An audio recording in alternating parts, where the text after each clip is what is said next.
All right, I've already launched us. All right. I guess we are live now. I am sorry about that. Hopefully, if anyone is on the other chat, they will come over to this chat. hopefully they'll get the invite. I see Craig has already joined us. Craig, we appreciate it, man. Yeah, I'm sorry about that. It's always a good time. Craig, is that better? Can you see the video? Is it a little bit more clean? I hope. Much better. Guys, thank you so much. Look at everybody piling in. This is why we think you guys are so freaking cool. Awesome. It speaks volumes for how awesome you are and how much you support us, and we support you and everything. So we appreciate it. Sorry for the confusion there. You know, it's technology, and Big Johnson being the traveling superstar that he is, sometimes unfortunately kind of runs into some issues. But we just keep on trucking. Yeah, and hell, I tried to change to the phone, and I don't know. I usually get really great reception with the phone. Yeah, but it's all good. But like Big Johnson was saying, we wanted to talk about a few guns, and of course, guys, throw all the questions you want at us and everybody else in the room. And but we wanted to start off with one, and unfortunately, I don't have the original chat with me, so I don't remember if it was it Pistol Pete or Uncharted Trucker. One of the two. Uncharted Trucker. Uncharted Trucker. Yeah. Well, here, Big Johnson, you want to introduce this? Introduce what? The gun we were going to talk about? Oh, yes. The FN 509 Tactical. I was real excited when that gun was released, and I already know somebody who's grabbed one. I really love the FNS, that I have. I think it's a great gun. The 509 is a great gun. But this Tactical, man, it's really cool. I mean, it's kind of got everything on it. And I've seen a lot of people say, wow, it's too overpriced, this. But if you think about everything you're getting for it, it's pre-milled. It does have the suppressor sights, night sights, where a lot of, like Glocks and other ones don't. It really has a lot of bang for the buck, and 2 24-round mags. I think it looks really, really good. What do you think about it? When I first saw it, I was very excited. I love FDE and any sort of mix like that. I always think that guns are very attractive, of course, like the Glock 19 and some other guns like that.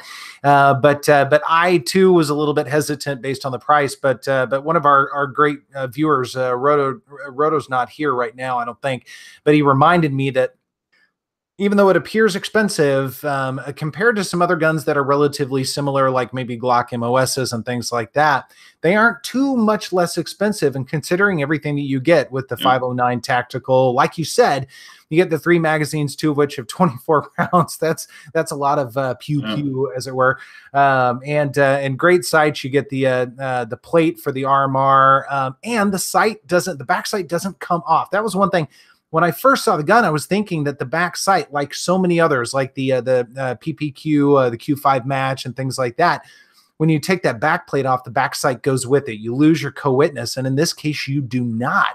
And it sits a little bit lower than some other guns, like the MOS, from what I understand. And this is all based on what I've learned from other reviews that are out right now and everything. But I'm kind of interested, but it is expensive, so I don't know when I would be able to consider it. It wouldn't be right now. Yeah, and I've had a lot of people, since I have the FNS 9, a lot of people are like, oh, the 509, there's a huge difference, you got to upgrade and get that. Really, there's not. However, if I go to the 509, then I have to change all my base plates that I've already vested in the FNS 9 mags. They'll still fit, just have to change all the base plates on it. And I was like, and my trigger's broken really nicely. And also, of course, Apex, I'm excited when they come out with that trigger, because I did get to feel it, actually play with it at the NRA show. And man, that thing's an awesome trigger. And of course, it will fit the FNS 9 and the 509. So you can put it in the Tactical also. And that trigger is unbelievable. Super flat, super crisp. Matter of fact, Harry was there at the NRA show with me too, and he was impressed with the trigger too. So, and he loves his 509. It's like I like the FNS. Right, right. And speaking of Harry and Apex and all those great things, I mean, you guys know we work with some fantastic companies. Harry being one of them. Everybody loves Harry, and he is definitely part of the gang, 100%. But out in the crowd right now is actually Shook's Customs, and you guys know I did a video for them a few weeks back. It's been maybe a month now, and you guys, a lot of your CZ fans, be sure to check out Shook's Customs. Little plug for them, but they do a great job. Super, super cool. And just really neat to see them out here hanging out with us as well. So thanks for joining us. Yeah, we definitely appreciate the support. I mean, heck, from all the new subscribers that we've been gaining. So, and we love doing these chats and do them for the subscribers because we could each just call each other and goof around, but this makes it much more fun. But yeah, we had a couple of questions. Let's see here. And I did answer the one about the base plates. Where was it? And also I think going back to the FNS or the FN 509 tactical, I think as it gets more mainstream, the price could level out a little bit. They've done that in the past, but I think it's going to be a pretty popular gun for quite a while, and I think it's probably going to demand the price it's getting now. For what you're getting, I don't think they've gone real crazy with the pricing. Yeah, and the only fear I have, and this so often happens, you guys all know this with exciting new guns. I mean, we certainly saw it with the P365, and that has continued for months and months now. But new firearms, they're very exciting at first, so they command pretty close to sticker price a lot of times. Although every once in a while you can find a pretty good deal. But with some of those guns, after a while, the popularity sort of wears off a little bit, and unfortunately, and some examples that I think of right off the bat would be the 509 or the APX, and there are a few other guns as well that are very good guns. I mean, they are good guns. They do exactly what they need to do, what have you. But they tend to they lose steam a little bit. So it might be the wise thing to do to wait a little while for the excitement to wear off, so those prices come down just a little bit, because 509s. For a while there, I mean, they were basically giving away 509s with night sights and like 5 magazines and that sort of thing for maybe and a holster, I think, at one time. Yeah, like $450, $500, and so it may not be a bad idea to wait around a little while. Yeah, I think once the flare kind of wears off, but another thing that this probably has created, if other manufacturers are seeing this type of gun and seeing it ready to roll up, ready to be set up, maybe this will push more people and more manufacturers to do the proper cuts on these guns and just make them, MOS compatible if someone wants to do that with it. Mm-hmm. Such as CZ. I mean, trust me, y'all know I love CZ, but I would love to see a factory P07, P09, and a P10, right out of the box. I did get to, matter of fact, Humble Marksman and myself saw it. A guy had sent into CZ Customs, he had sent in his Shadow 2, and they had shortened the length of the gun, put an MOS on it or cut it for the MOS, and man, this Shadow 2 was amazing that they did. I mean, the trigger was unbelievable, but he preferred the 6.0 or 6.0 MOA, but man, it was nice. I was like, damn, I want that. Yeah. So, but let's see here. Have we missed some questions? I don't think so. And guys, one thing that helps us, you guys all know, be sure to put the little @ sign in front of our names. That helps call things out just a little bit. But there was actually one other thing that I did want to talk about a little bit, and not to absolutely locked and loaded. You bet, man. I'll be scooting over there here before too long. But our buddy Honest Outlaw Reviews, he's been on the chat before. I know all of you guys subscribe to him. If you don't, you should. But and we'll have him back on here very soon. But he put out a video very recently, in fact, the past couple of days, I think, about Glocks and is there going to be a better gun than a Glock or something? And obviously, there's a little bit of catching your attention in the titles, as we do from time to time. But hey, Scotsman, how are you, buddy? But I go back to this periodically because I look through the guns that I've had over the years, and certainly on the channel, and we've talked about this a little bit on the chats, but kind of thinking about, what are some of those go-to guns, and especially with Honest posting that video and talking a little bit about Glocks. I mean, I had to sit back and think, is there a better gun than Glock? And I don't believe in best guns. I don't believe in that. You guys know that. But I will kind of wanted to throw this to everybody. What is your stance on Glock as it stands right now? I mean, somebody was saying just a little while ago, and I do not remember who. I'm so sorry. I'll have to go back and look here in a minute. I think it was Jeff. I think Jeff England was saying that there are too many striker fired polymer guns out there, and there's a point to that. I think there's a lot of truth to that. But going back to Glock, I mean, are they still on top of the pedestal, so to speak? I mean, are they still kind of the one, even though some of us might not be big fans of theirs? Are they on top? Which one is on top? I'm sorry. That's okay. Pay attention. No, Glock. Glock. Is Glock still on top, yes, at least in terms of polymer striker fire? What do you guys think? Yeah, they are, because everyone compares, every single thing to a Glock. I mean, y'all know that I was completely anti-Glock in the past, and I had them before, but I've recently, because of the 19X, the grip, it got me back into Glocks, and now I own 4. And I've got a video coming out that'll kind of explain some stuff. But, I think everyone compares everything to a Glock 19 size. If they're looking at a Glock or a gun, and they'll say, well, how big is the gun? Everybody say, oh, it's the size of a Glock 19. That's because everybody knows that size. And I think, like if it were a crap hit the fan situation or something like that, I mean, you're going to find those magazines everywhere in the world. But some guns you won't. So, but yes, I think they're great pistols for what they are. Yeah. We did have one quick question. It's from Larry. He's a fairly new subscriber, and he said, "What do we think of the OD Green CZP-07?"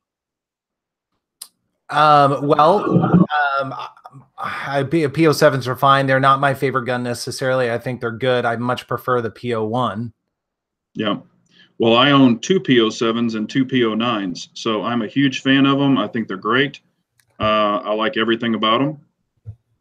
Yeah, I kind of want to go back to Glock here a little bit. A lot of people are talking about it, and Glock suck. So hey, 1776 finally joining us.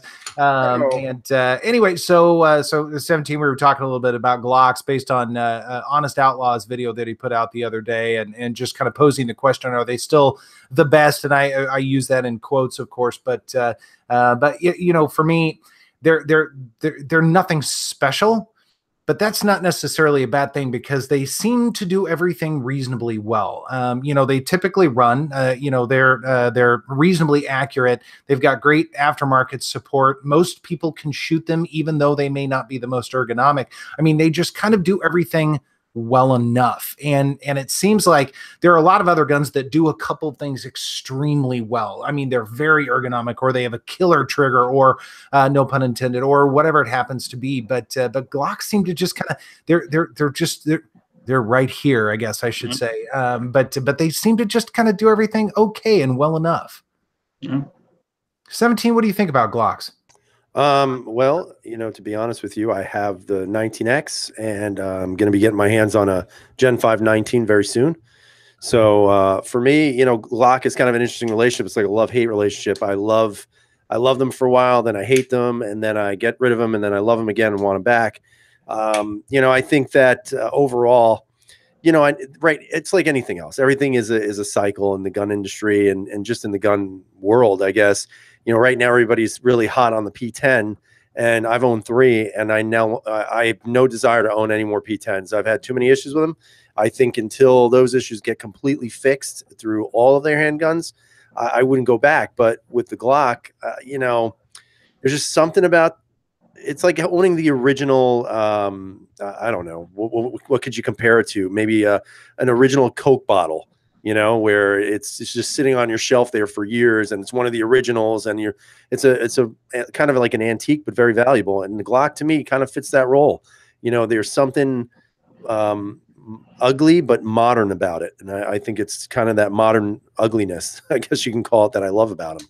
So, and they shoot great. Yeah.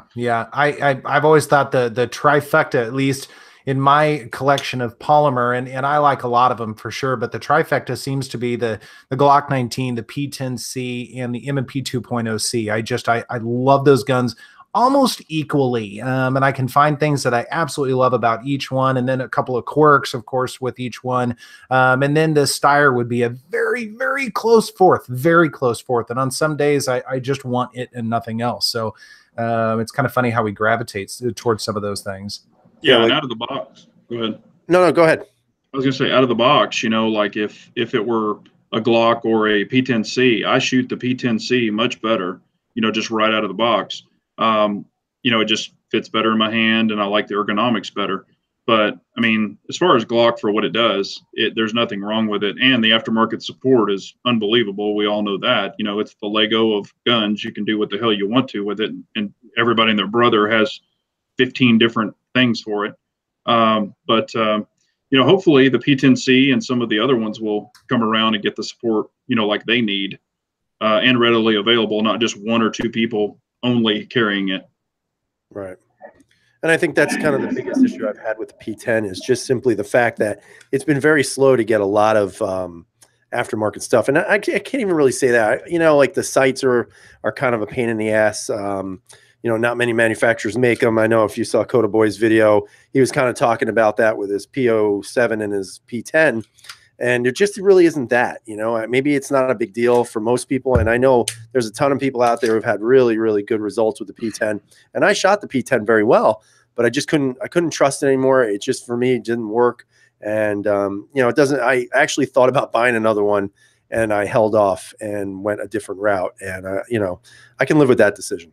And, you know, I'm anxious to get this out to the range, the APX. I think this one's going to be a good shooter. I haven't really decided what I think about it yet. Just dry firing it and then just holding it in the hand. There's some things about it that I like, some things that I kind of, I don't know, I'm a little iffy on, but I haven't decided anything on it yet. Now, since we're talking about your APX, and this is one thing that I've found just picking them up in the store, and I don't know which backstrap you've chosen, but in the store, I think they have either the small or the medium or something on them. But when you hold them, they feel really skinny in the grip, and then the top seems like it's just it's not normal, I guess. It just seems. Yeah, I can understand that. You know, you have that wide the wide slide and that really ridiculously fat beaver tail on this gun. You know, I think some of this, you know, if you're looking for style, this probably may not be it, but you know, it feels a lot like a couple of other guns. I don't want to talk about it too much because I want to do a video on it, but you know, one of the things that I did, I put the medium backstrap on this. I tried the small, and it felt like you were basically carrying a toothpick with a massive slide on it. Okay, so is that what it came with? Was the small? No, it came with the medium. So the medium was okay for me. You know, obviously, you know, you have the bigger hands, but I tried the large. The large felt okay, but just a little bit too much. And you know, the one thing that I'm a little iffy on is the polymer of these grips. I don't know if, you know, KS, if you've seen that, but the polymer on the grips is pretty, I don't know, man, flexible to say the least. So on the APX? Yeah. Yep. I you know, I guess maybe I don't play around with that too much. I'll have to go look. Does it come with an extra large backstrap? No, the large just comes up with the extended beaver tail at the top. I know. I mean, it's not bad. I like the way they undercut it. Again, you know, it feels very similar to a Steyr in the hands. But like you said, the grip is really thin compared to everything else. So I don't know if that's what throws it off, but I haven't shot it yet. So I look forward to shooting it because I think it's going to be a great shooting handgun. But, you know, I've said that a million times. Yeah. So, I was surprised you didn't grab another VP9. You've only had 4 of them. Has it been 4? I think it was only 3. I never got the FDU one. I know you would have gotten a 4th is what I was saying. No, the VP9 just, it doesn't do anything for me. And I don't know. We'll see it. Like I said, we'll see how the APX does in shooting. It really is size-wise. It's identical to an M&P 4 1/4. I mean, it's identical in just about every way, with the exception of the, you know, some of the features. But you know, in regards to the way it looks, but it's not bad. It's actually pretty nice. I'm surprised about it. I like that. I like that gray. I think that looks cool. Yeah, it was the only one I could find that was on sale, so that's why I went with it. There you go. I wanted to get the OD green one, man, but this one was the cheapest of the three, so I said, all right, I'll go with gray. Yeah, I think it looks good. Yeah, it looks good, man. It came out pretty. It looks pretty cool. I like it. So, hey, we do have a question out here from Jeff England. What do people think of Ruger guns? We don't talk about Rugers very much. What are your thoughts on that, guys? Go ahead, 17. What's Ruger? What is that? I never owned a Ruger. I looked at the Ruger American 100 times because I do like the Ruger American Compact, but it just isn't at the price where I think it should be because they didn't sell very well. And I know that most places are still paying like $450. That gun really needs to be like $300, $350. I got an M&P for $350. I got this APX for $350. Honestly, the Ruger American should be about that ballpark. If they dropped it to like the threes, I'd probably maybe scoop up the Compact. But I don't see much of their guns that I'm interested in. I don't like the SR9s. I don't like any of the LCPs. I'm not a Ruger guy. I actually like their 22s. I think their 22s are really nice, especially the bull barrel and things like that. And you can put a red dot on a lot of them. I think those are cool. The Americans, they don't do anything for me. I think they're fat little pigs. And they're pretty hefty for what they are. I've put my hands on many of them. I do like the grip width of some of them for my hand size, but they just don't do much for me. I think, they've got some pretty nice rifles out there. But, nothing jumps up and down about me except like their 308s and their 6.5s, some of their long distance stuff. But, and their ARs, I can take them and leave them. Yeah. I was very impressed with the Security 9. I thought it was for the money. I thought you got a very good gun and 2 magazines, which again, I was kind of surprised. I mean, I had paid under $300 for that. It was a good shooting gun. I enjoyed that quite a bit. I've had the LCP and the LC9.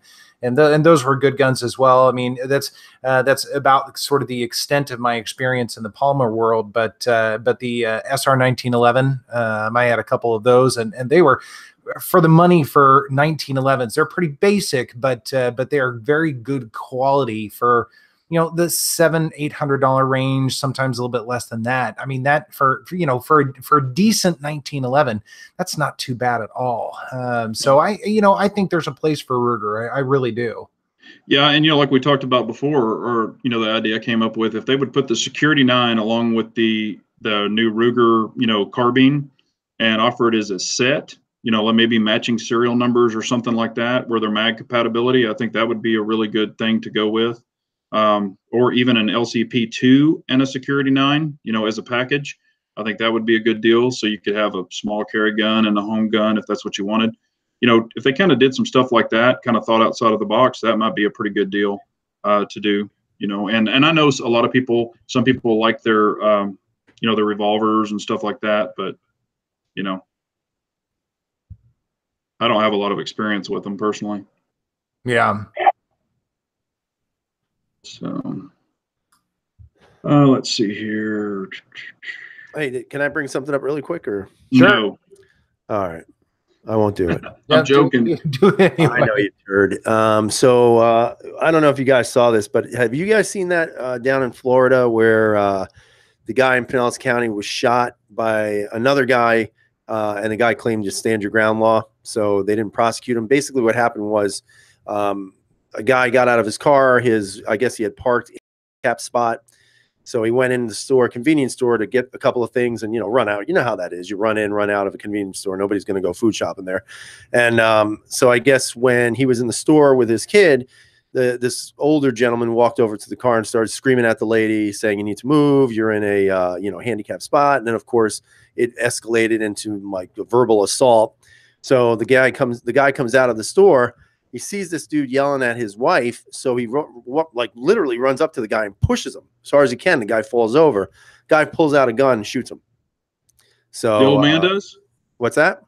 The old man shoots the The guy? older gentleman, yeah, shot him. Yeah. Oh, wow. So the video's there, and he used the stand your ground law to say that he was justified in what he did. So of course, Pinellas County Sheriff and the DA said they would not prosecute him because of that. However, if you watch the video, you'll notice that when the guy pushes him and the guy falls down, the guy kind of recovers, pulls his gun out, and the guy who did push him actually begins to move back. So he's no longer aggressively going after him. He actually starts to break away from it because he just had a gun pulled on him, and then the guy just shoots him. And there's a period of time where you could have thought about, should I shoot this guy? And initially it's kind of interesting because when he pulls his handgun, you see already the guy retreating. And, if you think about it and you do the statistics, 99% of the time, if you pull your gun on somebody, they're going to retreat because they don't want to get shot. Yeah. And so, I thought it was kind of interesting because now they're going to look into maybe prosecuting the guy. So it's kind of an interesting, talk just about the whole stand your ground law and, if it's a valid law. I mean, obviously we don't have it up here. We have to retreat. That's our laws up here.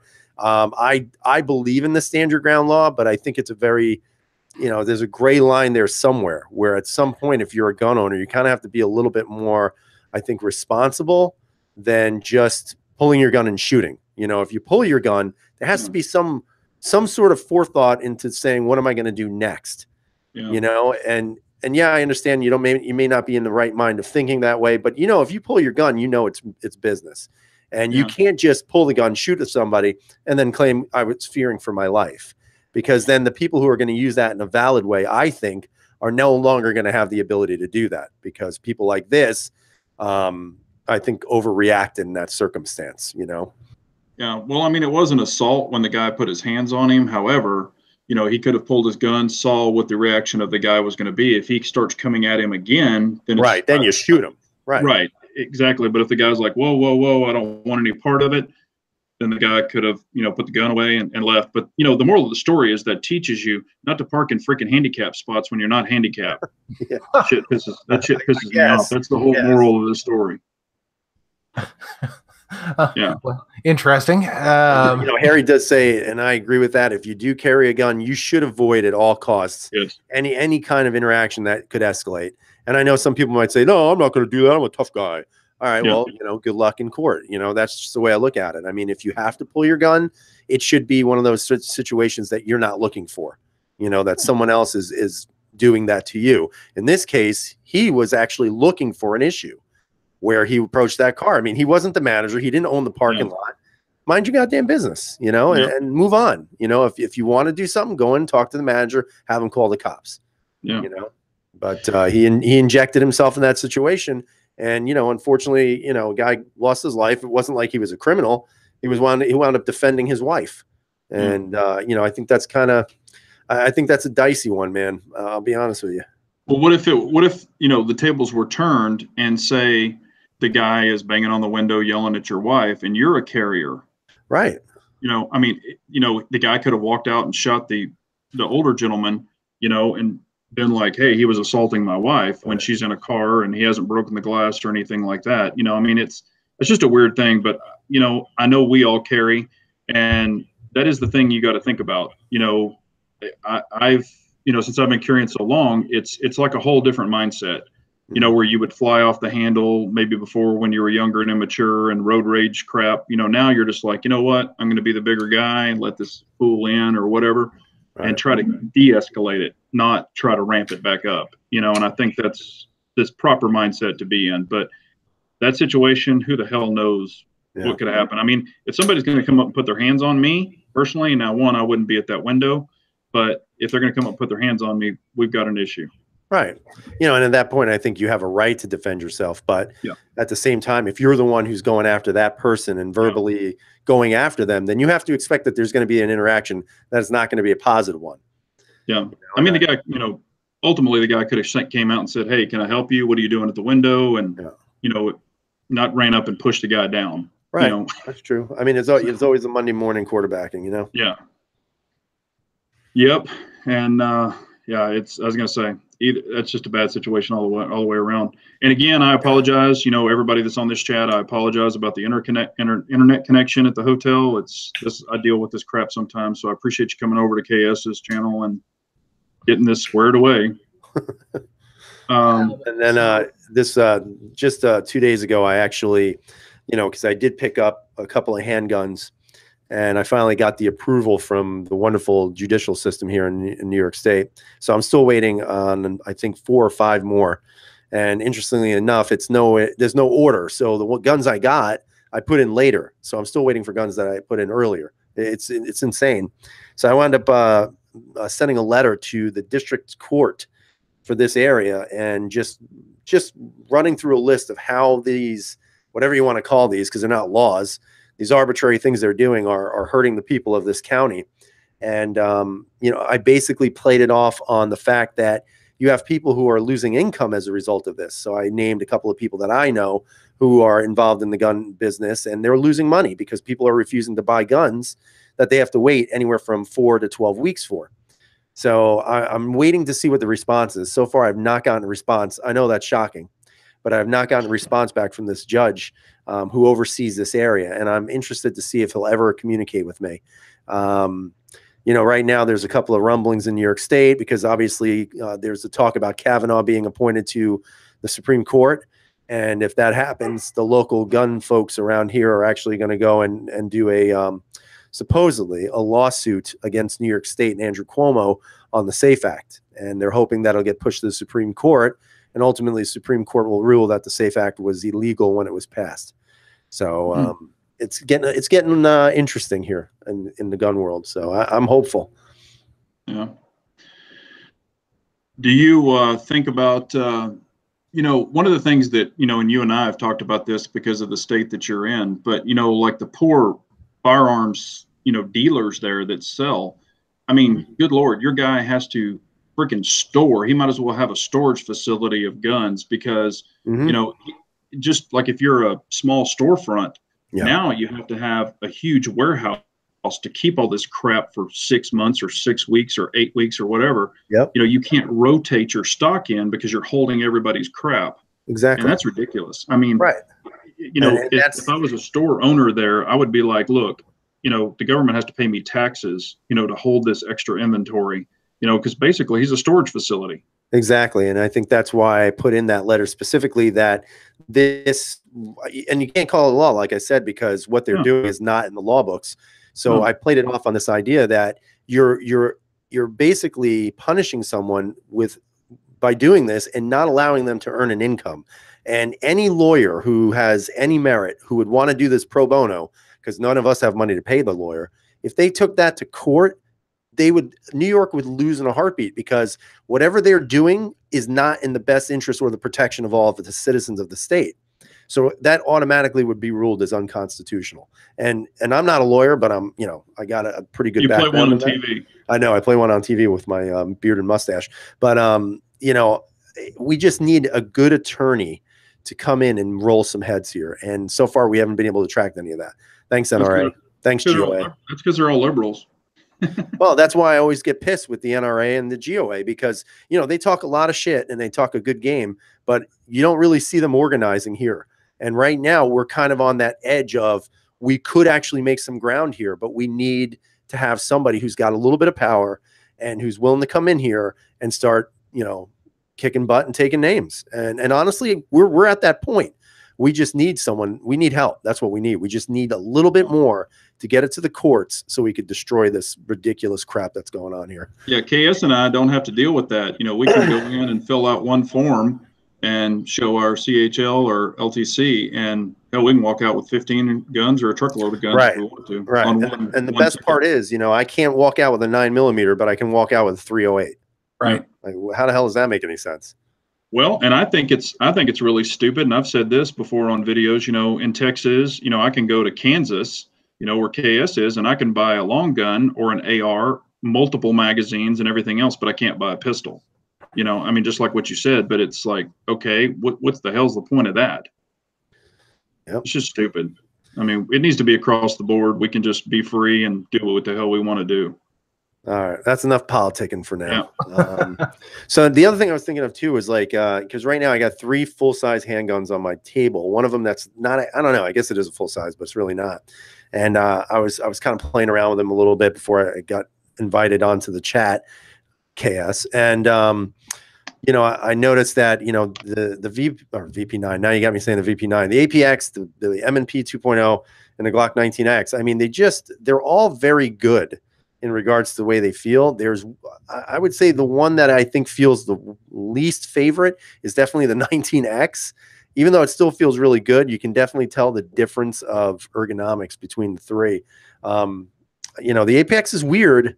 The M&P is decent, but I mean, ultimately, they're all very good guns. And that's why I say all this stuff we do sometimes about, oh, this is the best gun. There's no such thing. There really is not. You know, everybody gets kind of caught up with, no, the Glock 19X is best. No, the P10 is best. You know what the sad part is? None of them are the best because they're all just friggin' good. I mean, they're just really all good handguns.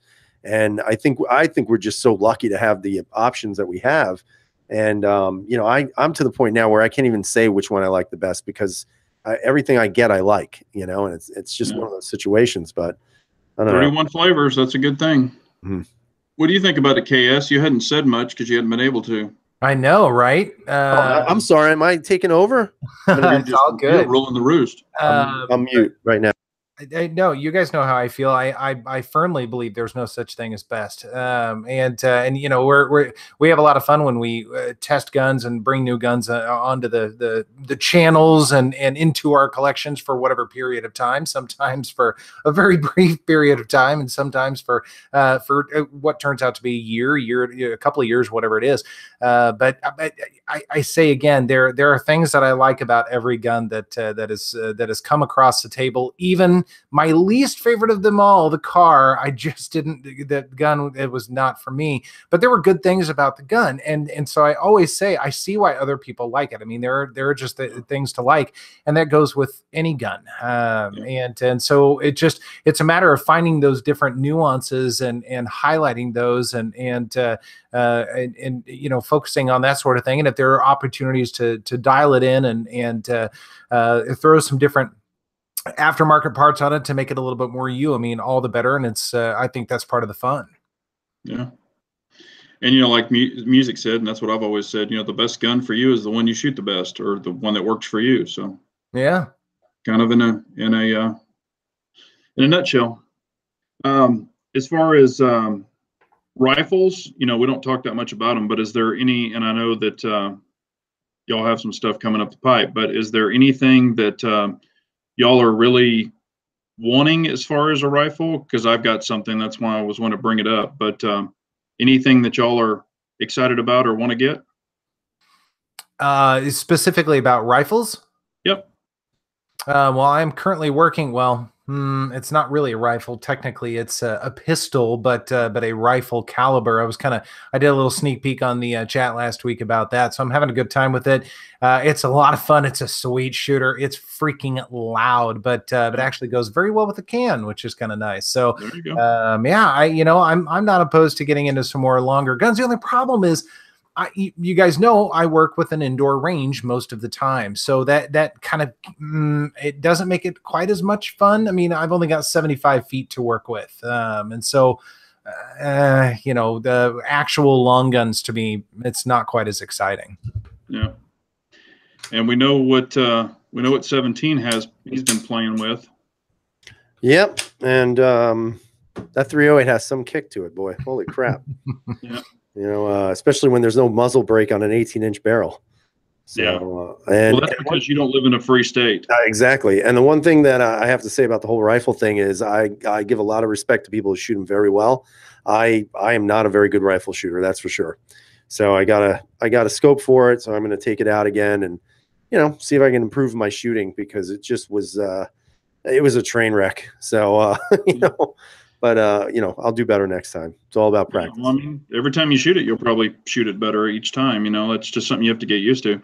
I hope so. And, you know, that's kind of going back to what I was going to talk about tonight. You know, one of the rifles one of the calibers that I personally love, and I own, well, right now I only own one of them, or the caliber is the 308.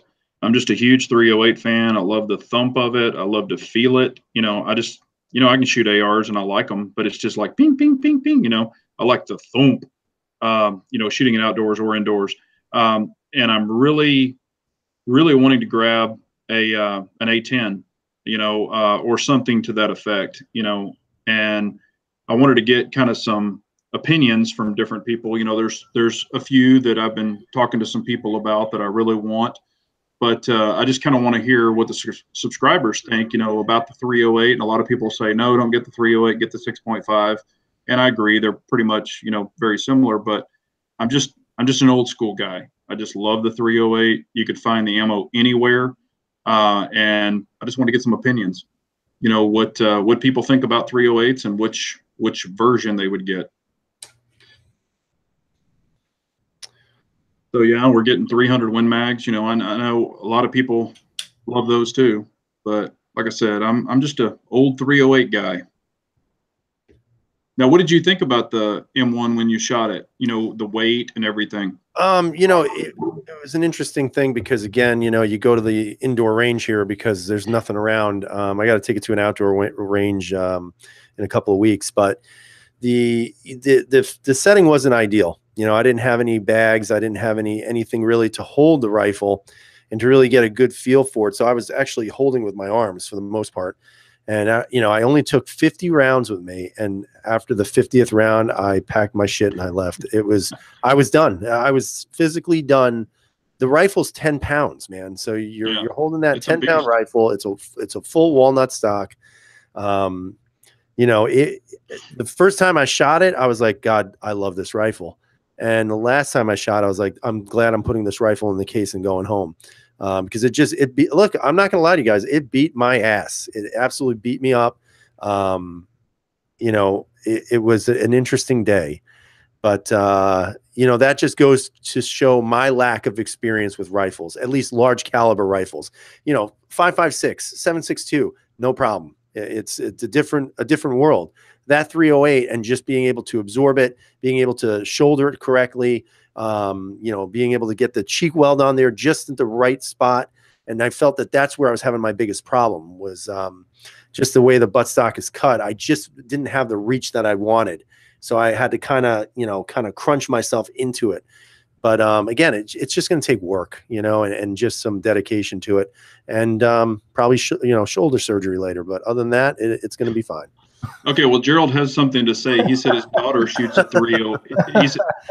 Gerald said his daughter. Listen, man, I'm not making any excuses, but listen, I keep saying it's an 18-inch barrel with no muzzle brake, and I'm telling you, man, it's like a mule kicking you right in the chest. It's actually pretty cool. I loved it. I absolutely loved it. I have no problem shooting it. I'm going to go out again and shoot it again because it's just really that good. And I have other rifles. I've got 7mm, 243s, 8mm, stuff like that. But man, there's just something about the freaking 308. I just love it. Yeah. And Gerald, that's not very fair because your daughters are going to be professional shooters. Yeah, that is true. They already are professional shooters. They've got the skills. So come on. Say, they pretty much outshoot everybody on the panel. So we don't want to do that. So yeah. Okay. REB is. Well, I do want to ask, and I've heard good things and bad things about the M&P 10. He said the only thing he did was the furniture to his, furniture to Magpul. REB, how does your M&P 10 work? Have you had any issues with it? I've heard good and some bad things about it. And I've owned plenty of M&Ps rifles, just not the M&P 10. So if anybody has any experience with the M&P 10, I would love to hear it if it's good or bad. But, okay, we can go on to something else. I just wanted to get some input. Yeah, and I know the 338 and stuff like that, and the 6.5, but sometimes you go into stores and, if you don't reload, it's harder to find ammo. I know the 6.5 is getting better, but you can find 308 everywhere. And I've got a crap load of 308, not just a few. I've got a ton of that ammo. Channel Cat knows what I'm talking about. And 338 Lapua, it's expensive. That's expensive. Yeah, that's what I'm talking about. That's not just plinking rounds right there. Right. Okay. REB said no issues. Shoot steel, brass, everything very accurate. Okay, cool. Yes, Logan, I am tired of this hot ass weather. We've been 106. I don't know about you guys. What's your weather been like? Like raining. We've had rain for a week straight. We need some. Yeah, we're cooling down a little bit, and we're supposed to have rain all weekend, which is great because it's been a desert here as well. And I can't wait for the winter. I'm a winter kid. The colder, the better. So I'm ready. Yeah, I don't mind the warm weather, but man, I tell you what, it is definitely a beast. You live in Texas, man. That's like an Eskimo saying they don't want it to be cold. Well, I mean, we have different heat. Hell, Phoenix is hotter than we are, but we have a different heat too. So, let's see. Just getting back to the whole 308 thing, I think the problem I was having with the rifle was I just can't shoulder it the way I want to. I just wasn't able to get a good cheek weld. And again, I don't know if it's because the irons are so low on it. Are you putting that into your collarbone? No, I'm holding it. You were holding it up. I thought bringing it up into look at my chest right here. But that's what I'm saying, because if you look at the sights are so low. So I either have to squitch down my neck really bad, or I've got to bring it up into the collarbone. Yeah. So that's why I put this little pad on here to see if that'll make a difference. It made absolutely zero difference with these, but it already has me where I want to be with the scope. So I'm hoping with the scope, it'll be better to shoot it. They've got cheek risers that you can actually wrap around there, and you can adjust it up and down, a real riser. Right. So, that might help for you. And what's the height of the mounts that you have on that scope? These are the medium height mounts, which is what Vortex recommended for it. Yeah. So I actually say sometimes you can raise them a little taller. And I emailed them and I said it's a Scout, and they said then use the medium. So I said okay. Yeah. So what's funny is mine is considered a Scout also, but because of the Vortex, it said that it would take mediums. However, it wouldn't. So I had to use large on mine, and I was like, and I'd bought them and everything, and then when I was putting it on there, I'm like, God dang it! So I had to go get some other ones because I bought some super nice mediums, and they wouldn't work. But honestly, though, I think that's what's cool about this whole thing is the journey. You know what I mean? Like I would be the first to say that I just don't shoot rifles, and I don't. There's nowhere around here to go out 200 yards. There's one place that's like 45 minutes away, but the only range that's close to me is a 100-yard range. So it was never worth it. And then I had an opportunity to grab this, but I think for me it's just the journey of learning how to shoot this the right way. It's one thing to, suck at it and never improve on it. But for me, I'm going to be really into this idea of trying to master this rifle for as long as I have it. Yeah. No, that's cool. I mean, matter of fact, I saw one of those today with the tactical stock on it, and it was awesome looking. Yeah, they're awesome rifles, man. Yeah. Maybe one day if we get rid of that safe act, I can get a muzzle brake on it too. I'd like to get one. But just put a CW Hunter received a set of lock grips today for his SP01 Tactical. A bit bummed the fit was not very precise. Jason is making another set for me. I haven't personally had any issues with the lock grips, but that's not saying that you can't get one here and there. But I know Jason will take care of you whatever you need. What about you, KS? I don't want to steal your thunder anymore or be accused of it. As far what are we talking about now? The lock grips, any issues on those? No, they've all been 100%, but I was responding to him in the comments. Jason will definitely take care of you. There won't be any issue there. And I would say it's extraordinarily rare that he runs into any issues, especially with like an SP01, but he'll get you all taken care of. Yeah. Yeah. I only had a small fitment issue on the P01. And what it wound up being was when I was tightening on the screws, the way I had the actual panel on, you could push it forward more. So what I did was I just pushed it forward and locked it down, and now it's perfect. So it could just be when you're screwing it down, just see if there's any movement front to back. And if there is, just see where it fits the best front or back, and then lock it in from there and see if it helps. That's the only advice I could say.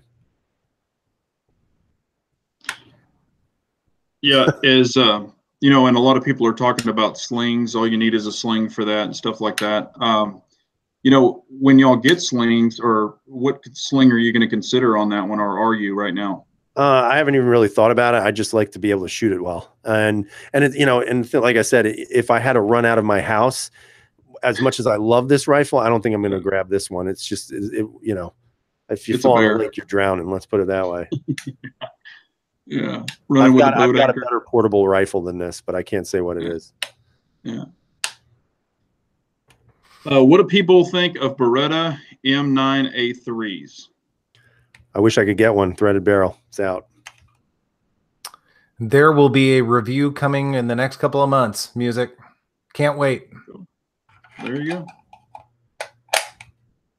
I mean, I don't have any personal relation with that pistol. I think it's a nice pistol, but it's not for me personally.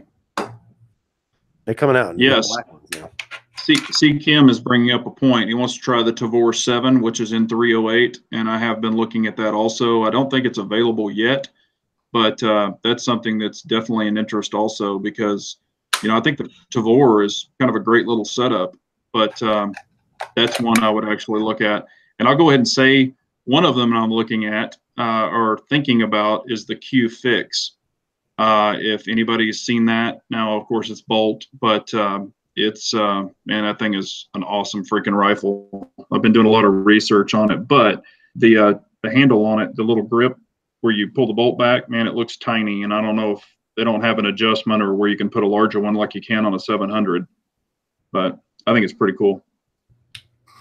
Hey, a quick response to Jeff England. He was saying that he's seeing a lot more of the M9A3s out there in the stores, and that's absolutely true. I've heard if you have the choice to get the Italian or the American version, get the Italian version. Yeah, they're running into some issues with the Italian version, or the American version rather. Yep. And the Italian version is usually less expensive. Really? That's interesting. Yep. Yeah, by $100 usually. Why do you think that is? Cheaper labor? Or? I have no idea. Maybe I'm really not sure. I would think the Italian one would be more expensive due to import, but what the hell do I know? I've consistently seen them less expensive. Hey, have you guys seen any of those Archon Type Bs? I saw I saw a string, an Instagram string, and I don't remember if it was Mr. Guns and Gear or who it was, but somebody had put a picture out about it. I mean, it looked beautiful in the picture and everything. I mean, they look like cool guns. And a lot of people were just trashing the gun. And the guy, forget who it is, whatever. The guy was responding to every one of them. Yeah, it's Dimitri, or it's either Dimitri or Jimmy from Rain 6. It was Rain 6. That's who it was. And some of the comments were not as nice as I would have expected them to be, but it was very entertaining, if nothing else. Yeah. So I'll wait for your review. Well, and like when I saw the actual pistol at NRA, and did that video on it, it really looks like a nice pistol. I mean, I really like the trigger. I like everything about it. But, and I was asking this guy, when's it going to come out? Oh, it'll be out. Yeah, it's on its way. We're doing this, we're doing that. And I was just like, okay. And I even told him, Harry was right there prior to starting the video. I'm like, there's been a lot of pissed off people about this gun. And, I said, my buddy, 17, put his money down on it and y'all screwed on this deal. And he told me the legality, what they had to go through. And I'm not supposed to say, so I won't. But, it's just, that thing is ran its course. I mean, I think when it does finally come out, or when it does, or if it does, I don't think it's going to have any of the oomph that it had way back when. I think it will, because it's like anything else. It's new, it's pretty, it's shiny, and people are willing to spend $800 on it. And then of course there'll be the ones out there who say, "Oh, it's the best gun ever." Yeah. I like I said, I had the money on it. I'm glad I got my money back, because to me, the weight that this has gone into is just, it's ridiculous. And they're supposedly in Canada now. So, which is pretty sad, and no offense to our Canadian fans, but it's pretty sad when Canada has that gun before the US. Actually, there's a lot of other countries that have it, supposedly. Yeah, all the European countries do under the Strike B moniker, but they couldn't do that here. Yeah. And there's a reason. Mm-hmm. So, yeah. And, Harry, I was going to say, we even talked to him about that. Their dealer program is interesting. You don't know if it'll work, because they were talking about this big plan that they had for, selling them. And we were just kind of like, okay. Right. Well, it's the same thing with Caracol. I mean, the Caracols never came out. Yeah. And, it's stupid. I mean, you got to have a plan, guys. And that's that's the one thing that I always dog Steyr about. Their guns are great and their marketing sucks. Terrible. Yeah. Well, and when I put my hands on that gun, I really didn't have any interest in it. Personally, I thought maybe it would sell, and but we already had the one subscriber. I can't remember his name. Remember, he was going to send it to you, and then he had problems with his and had to send it back. Steve Lemieux. Yeah, we're still working out the details on that. Okay. Did he ever get it fixed? He got it fixed. He got it back, but I told him that the way the weight is going on right now, I don't want him to be without a gun. I mean, it's worse than when Sandpaper Pistol Grip sent me his Shadow, because these guns are getting backlogged so much that I don't think it's worth it for him to send it, which kind of sucks for me because I do want to shoot it. Yeah, and Sandpaper brings up a good point. Canada had a bunch of the Shadow 2s before we did, and yeah, they did, and they had the 10-round mags and all that crap ready for them, and we were all seeing them over there, and I was getting excited, and we finally got them over here. And classic line of South Park, blame Canada. Yeah. There you go. I've never seen that movie. I don't know. That's an old one there. Well, yeah, we had to do the switch over, so it's getting about that time. What do you guys have coming up? Go ahead, KS. I feel like I've been walking on you all night. Oh, shush. So for me, I've got an If I Could Only Have One coming out this weekend. It was a little bit unexpected, but by a pretty heavy viewer request based on the PX4 Storm video that came out. So that's on its way. It's uploaded and ready.